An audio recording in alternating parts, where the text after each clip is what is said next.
Imagine a warm May evening in London in 1951.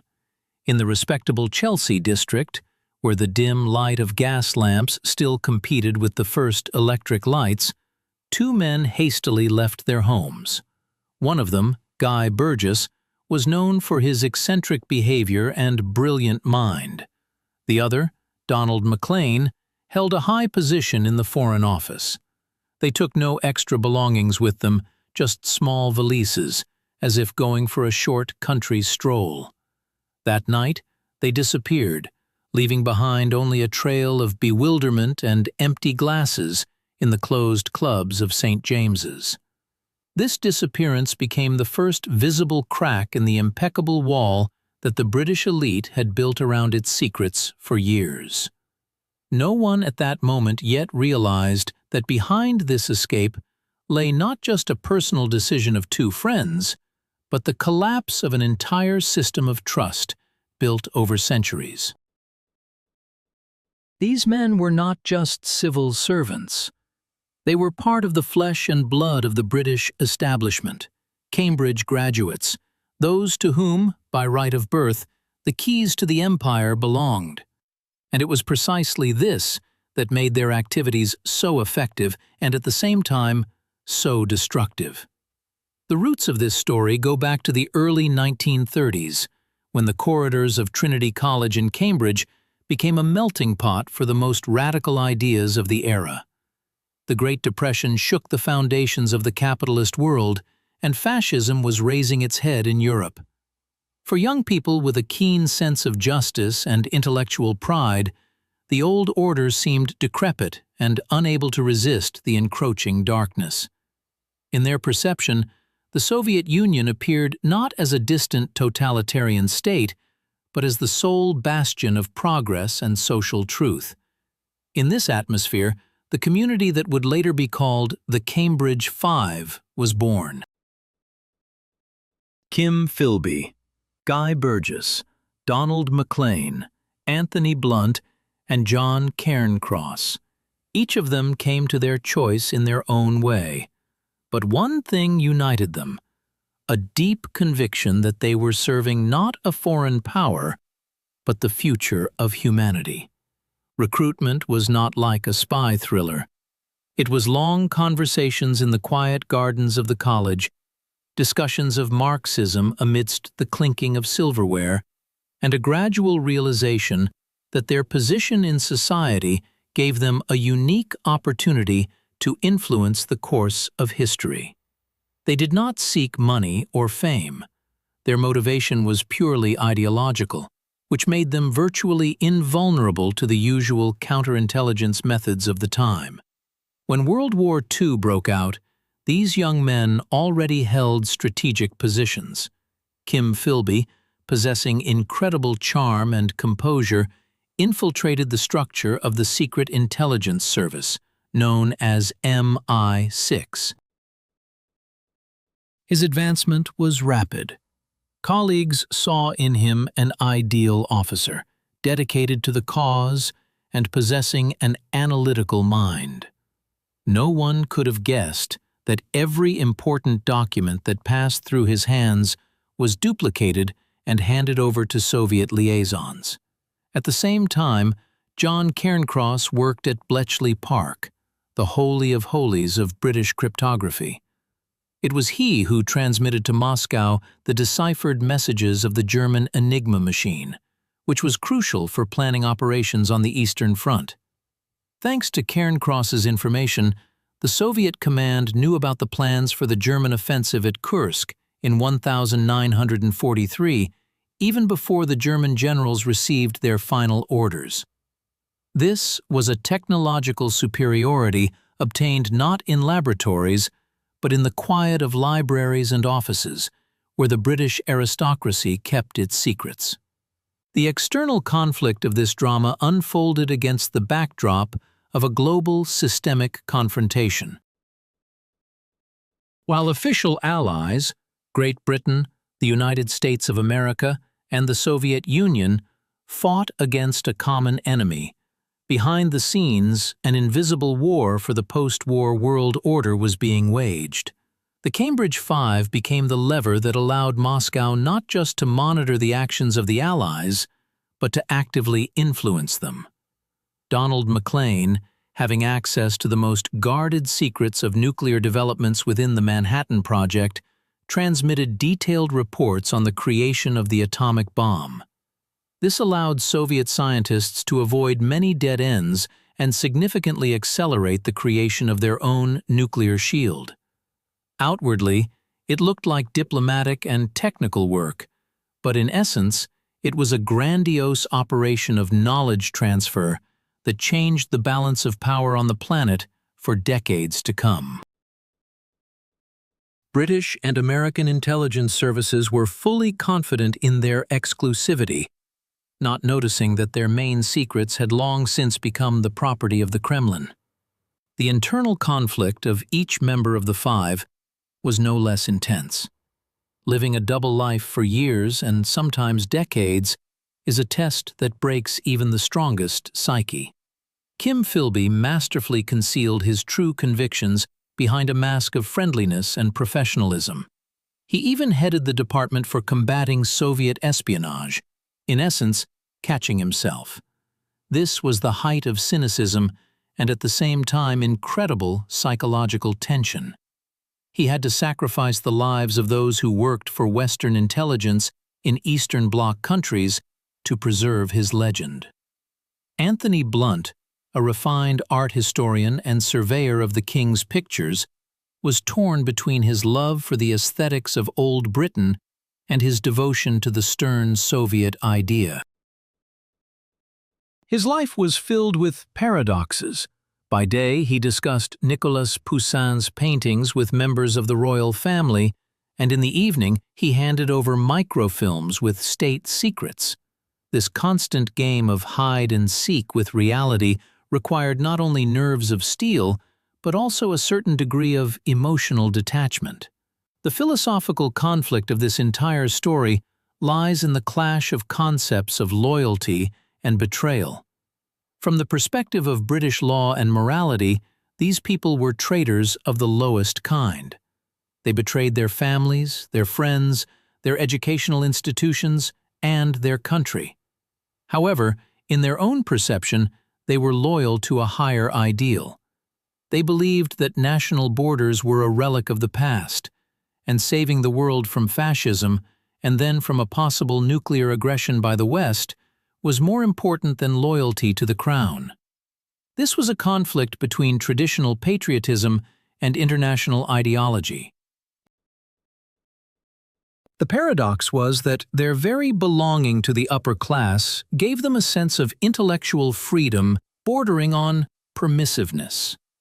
They believed that they understood the course of history better than those who led them, and this arrogance allowed them to justify any means to achieve their goal. They were an instrument of technological triumph of one system over another, but they themselves remained hostages of their beliefs. The transformation of the situation began in the late 1940s, when the Cold War entered its active phase. American counterintelligence launched Project Venona, a large-scale operation to decrypt intercepted Soviet radio messages. Slowly, letter by letter, analysts began to find traces of leaks from the highest echelons of power. The cipher Homer appeared, under which Donald Maclean was hidden. The net began to close in. In 1951, Philby, working in Washington as a liaison officer, realized that Maclean's exposure was inevitable. This was a critical moment. If Maclean had talked, the entire network could have been destroyed. It was then that Philby, through Burgess, organized their escape to the Soviet Union. This act dealt a devastating blow to the prestige of British intelligence. The disappearance of two high-ranking officials who, as it later turned out, had worked for Moscow for years, caused a political crisis in London. Suspicion also fell on Philby himself, who began to be called the Third Man. The climax came in the early 1960s. Philby, despite all suspicions, managed to justify himself for a time. He even held a famous press conference at his mother's house where he denied any connection with communists with incredible conviction. His composure and aristocratic self-possession made many believe in his innocence. However, in 1963, new evidence became irrefutable. Philby, who was in Beirut at the time, realized that his time was up. On a rainy night, he boarded a Soviet cargo ship and left the Western world forever. His arrival in Moscow became the final chord in the activities of the Five as a single mechanism. The remaining members, Blunt and Cairncross, were exposed later, but by that time they no longer posed the same danger, although their presence in the shadows of British society continued to poison the atmosphere of trust in the intelligence services.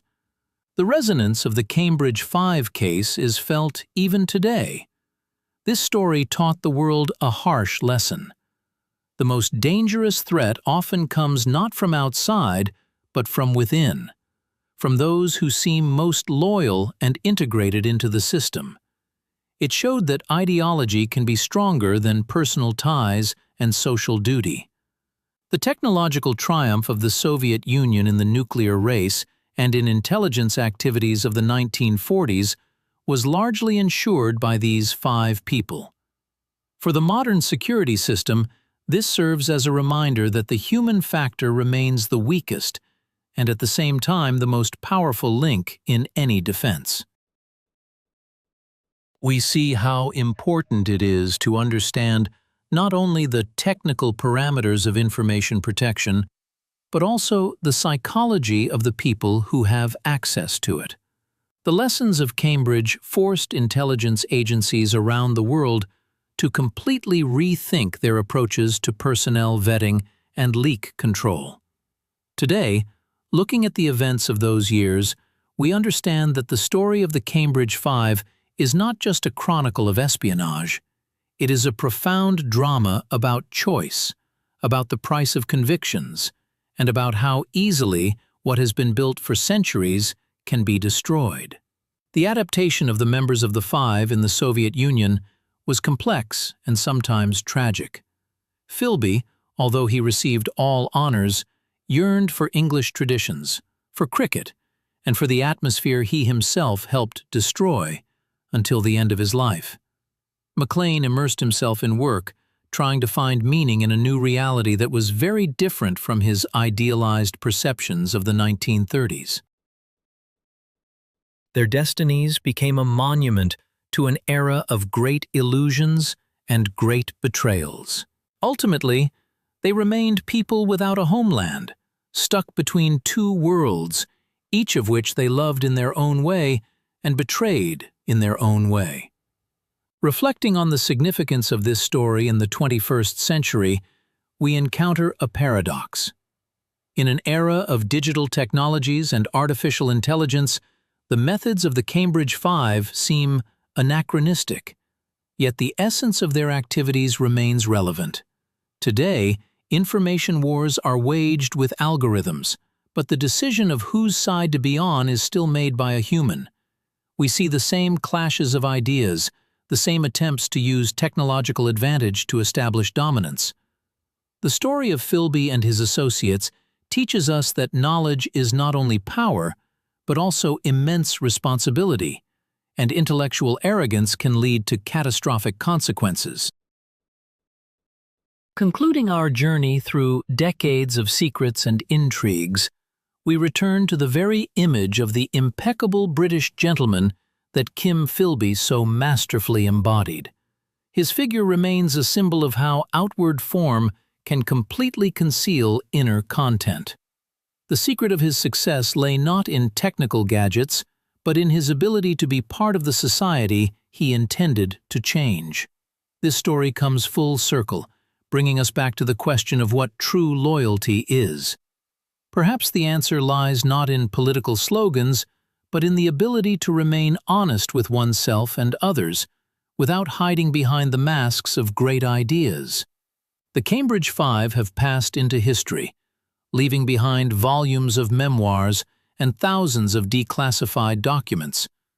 But the questions they raised continue to trouble us, forcing us to peer into the shadows of the past again and again in search of truth. Looking back at the shadows cast by the old walls of Cambridge, we understand that the spirit of that time was imbued not only with the expectation of change, but also with deep disappointment in the current state of affairs. Young people strolling along the banks of the River Cam in 1934 saw before them a world torn by contradictions. The economic crisis left millions of people without livelihoods, and the old aristocracies seemed deaf to the suffering of the people. For Kim Philby and his friends, communism became not just a political program, but a form of secular religion, promising salvation and a new order. This faith was so strong that it blinded them, preventing them from seeing the dark sides of the system they chose to serve. They saw in the Soviet Union the embodiment of their dreams of equality, ignoring a reality that was far harsher and more ambiguous. It is interesting to observe how, one by one, they entered the structure of British state power. This was not a one-time act of infiltration. It was a process of slow seepage, like water finding the slightest crack in a dam. Kim Philby, using his connections in journalistic circles and the impeccable reputation of his father, a renowned Orientalist, was able to secure a position that anyone else could only dream of. His work as a war correspondent in Spain during the Civil War in the 1930s allowed him not only to gain valuable experience, but also to prove his supposed loyalty to right-wing forces, which became an ideal cover. At the same time, Donald Maclean, with the manners of a perfect diplomat, successfully advanced within the Foreign Office, becoming Moscow's eyes and ears at the very heart of British foreign policy. The role of Guy Burgess deserves special attention. Unlike the restrained Philby and the serious Maclean, Burgess was the embodiment of chaos and intellectual audacity. His connections stretched from the BBC to intelligence structures and even Parliament. He was the link that ensured the seamless transmission of information. His unpredictability often confused British counterintelligence. No one could believe that a man leading such an open and at times scandalous life could be a deeply embedded agent. However, it was precisely in this that the genius of their camouflage lay. They were too one of us to be enemies. It was a clash of two worlds, the world of the traditional values of Old England and the world of a new, ruthless ideology that demanded complete self-sacrifice. Layer by layer, we uncover the scale of their activities during the war years. When German troops stood at the gates of Moscow in 1941, the information transmitted by the Five was vital for the survival of the Soviet state. John Cairncross, working with Ultra Materials, relayed data on the location of German air units and Wehrmacht plans. This information allowed Soviet generals to deliver pinpoint strikes and efficiently allocate resources. This was an example of how information transforms into a powerful weapon capable of stopping an army. But behind this success lay another side. The British government deliberately did not share all data with Moscow, fearing the strengthening of socialist influence. Thus, the Five operated under conditions of double betrayal, believing that they were correcting the injustices of their own leaders. The internal struggle in the souls of these men intensified as the war drew to a close. In 1945, when the world celebrated victory over fascism, a new, even more complex stage began for the Cambridge Five. The conflict between recent allies became apparent. Now they had to work against those with whom they had stood shoulder to shoulder just yesterday. For Philby, this meant having to undermine the efforts of British and American intelligence to create anti-Soviet networks in Eastern Europe. Operations to infiltrate agents into Albania and other countries ended in failure precisely because of his activities. Hundreds of people lost their lives, unaware that their fate had been sealed in the quiet offices of London. This was a heavy burden, and we can only guess what feelings Philby experienced as he signed orders that led his subordinates to the inevitable end of their path. The ideological conflict reached its climax regarding nuclear weapons. The United States of America and Great Britain sought to maintain a monopoly on atomic energy, seeing it as a guarantee of their security in the post-war world. However, Donald Maclean, having access to documents of the Atomic Energy Committee, systematically transmitted information about uranium reserves and the progress of developments. His reports allowed Stalin to negotiate from a position of strength, knowing the true state of affairs in the American arsenal. The Five believed that by creating nuclear parity, they were preventing a new global war. In their view, a world with one superpower was much more dangerous than a world divided into two equal forces. This paradox, the pursuit of peace through espionage and the transfer of weapons of mass destruction, became the central theme of their lives. In the early 50s, the atmosphere in London began to resemble a thriller. Suspicions of a high-level mole escalated into a veritable witch hunt. Investigations pointed to leaks originating from the embassy in Washington. Maclean, under immense pressure, began to show signs of a nervous breakdown. He understood that he was being watched.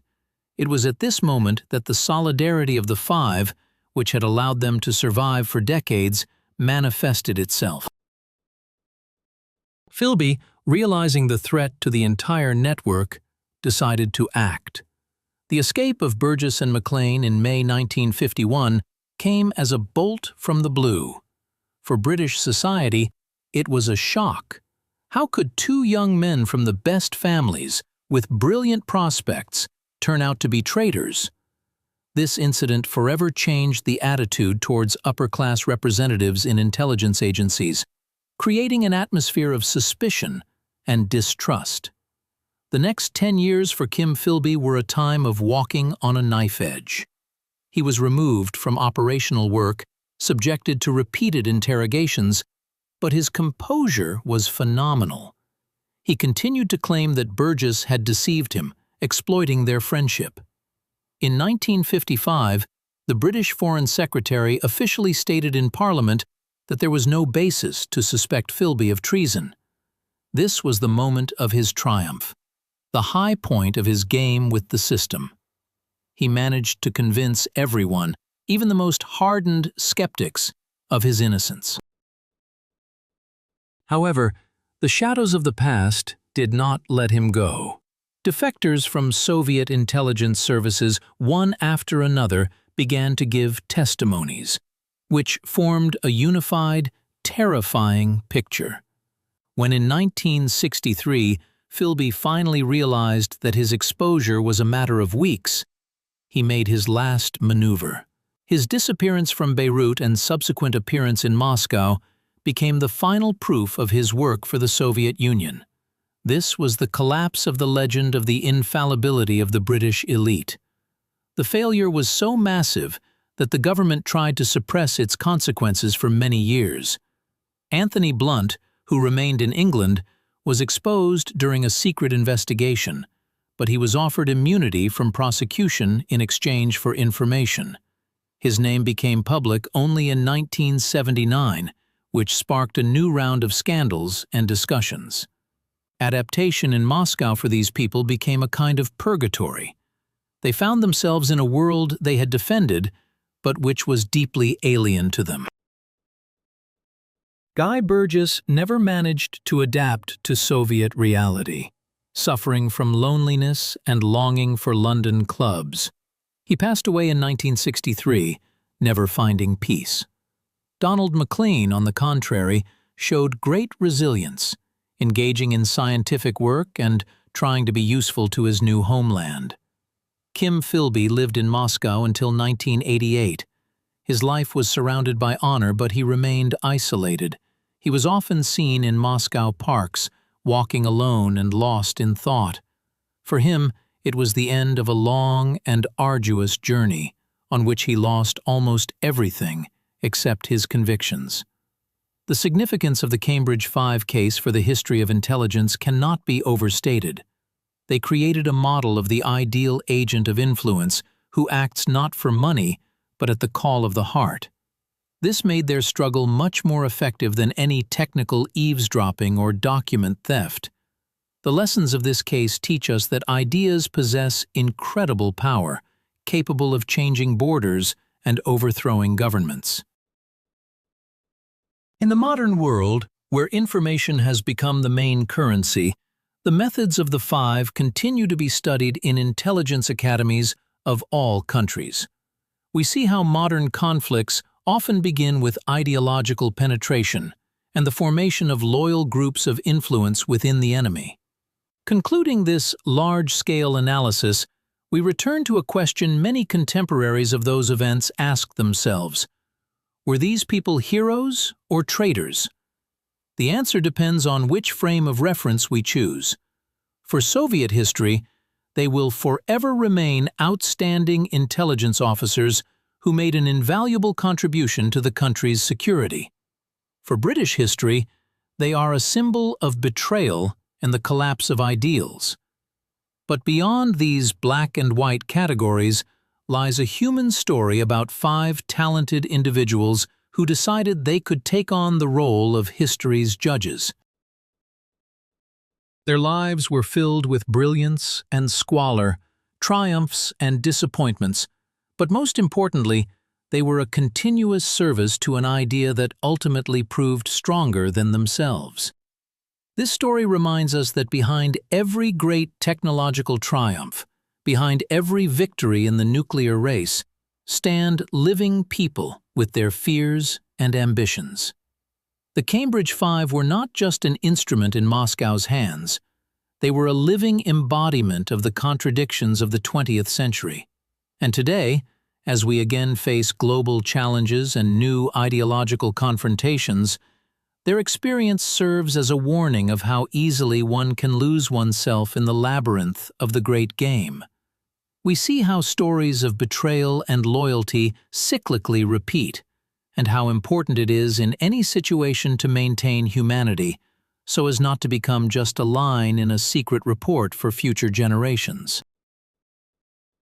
The final thought that remains after studying this epic saga brings us back to that very May evening in London.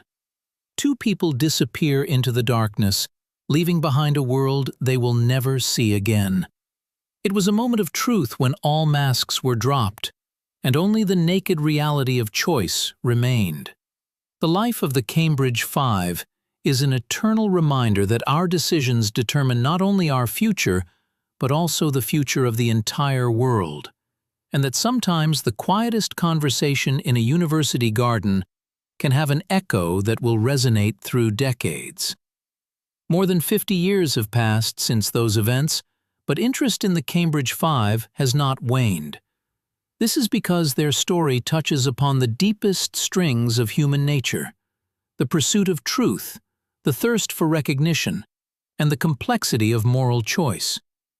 In a world where everything seems transparent and accessible, their ability to keep secrets for years evokes both admiration and horror. We understand that no modern surveillance systems can completely replace the intuition and understanding of human psychology that were the main weapons of these people.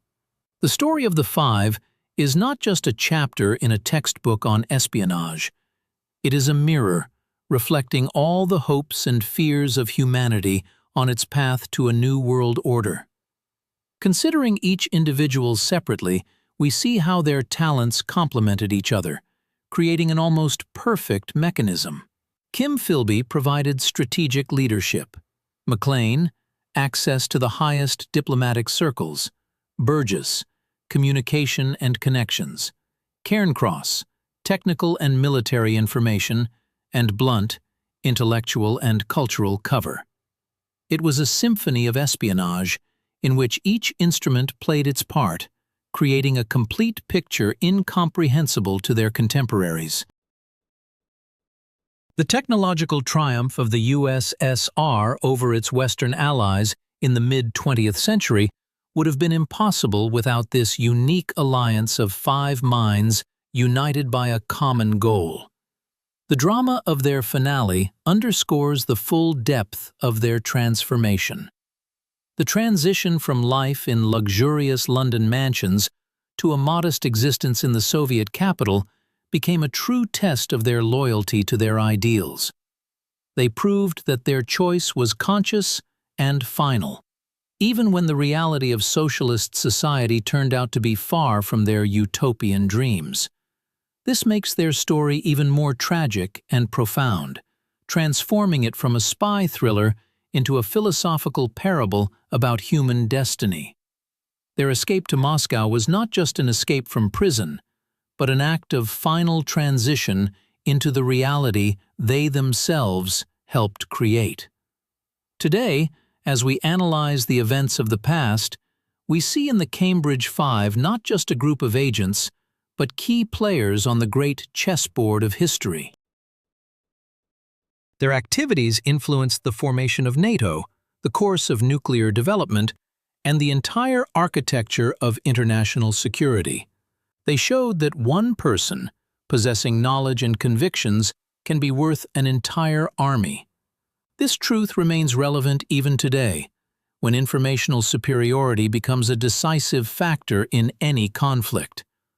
The lessons of Cambridge continue to resonate in the corridors of power and the offices of special services, reminding us that history is, first and foremost, the history of people and their choices. In conclusion, it should be noted that the case of the Cambridge Five forever changed our understanding of intelligence. It ceased to be the business of adventurers and transformed into a complex intellectual game, where the main prize is the future of entire nations. We invite everyone to reflect on what ideas guide us today and what sacrifices we are willing to make for our convictions. For history, as we see in the example of these 5 Cambridge graduates, is written not only on the battlefields, but also in the depths of the human soul, where every day a choice is made between light and shadow, between loyalty and what the world calls betrayal. The British Empire, fading into the past, left behind many legends, but the story of its own sons turning against it remains one of the most painful and captivating. This was the twilight of an era when belonging to the elite was a guarantee of reliability. The Five destroyed this myth, showing that intellectual pursuit knows no bounds and recognizes no class barriers.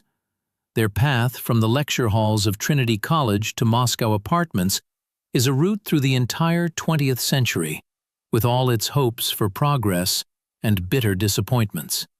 We see in this path a reflection of the destinies of millions of people who sought truth in an era of change.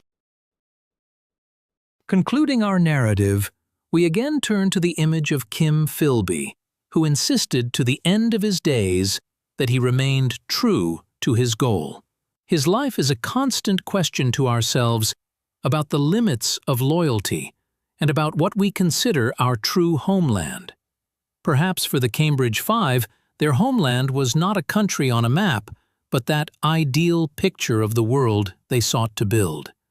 And although this world was never created, their efforts left an indelible mark on the face of our planet, reminding us that each of us is an architect of history, even if our name will never be entered into official annals. With this, we conclude our study of one of the most mysterious and influential pages in the history of world intelligence. We hope that this in-depth analysis has helped you better understand the motives and destinies of the people who forever changed the rules of the big game. If you are interested in continuing to delve into the hidden mechanisms of history and learn more about the technological and ideological confrontations of the past, we can consider other iconic intelligence operations of the 20th century, or explore how the methods of the Cambridge Five adapted to the conditions of modern information warfare.